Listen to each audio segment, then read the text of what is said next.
Hi, I'm Andy, and today I'm doing the daily pattern on Genesis 11. I'm rubbish at languages. When I was 13, I went on a 48-hour French exchange trip.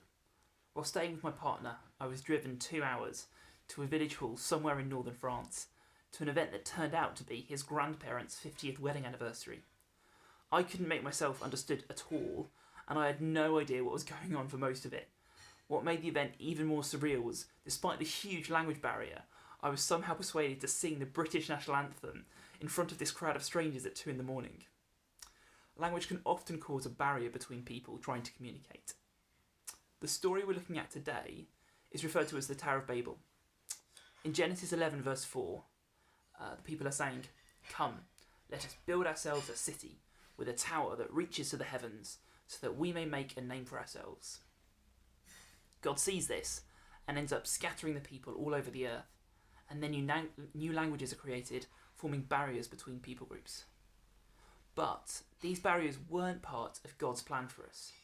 He wanted us to be united, but our actions cause these divisions between us. But Genesis is just the beginning of the Bible, and it's just the beginning of God's story for us, so it's not the end. Later on in the Bible, we see these barriers being broken down by the Holy Spirit.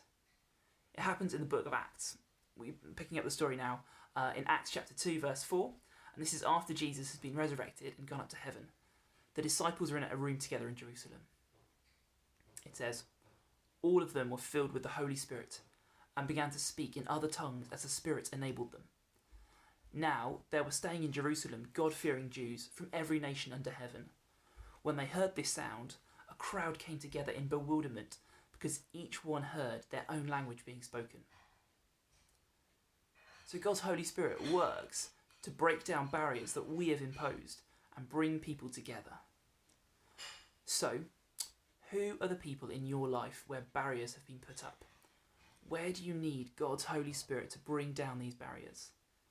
Maybe it's a colleague you've had a disagreement with and now you're avoiding them. Maybe it's a family member where you've had an argument that hasn't been resolved and you can feel it's causing a barrier between you. Today I encourage you to ask the Holy Spirit to fill you and bring down any of these artificial barriers that aren't God's plan for us.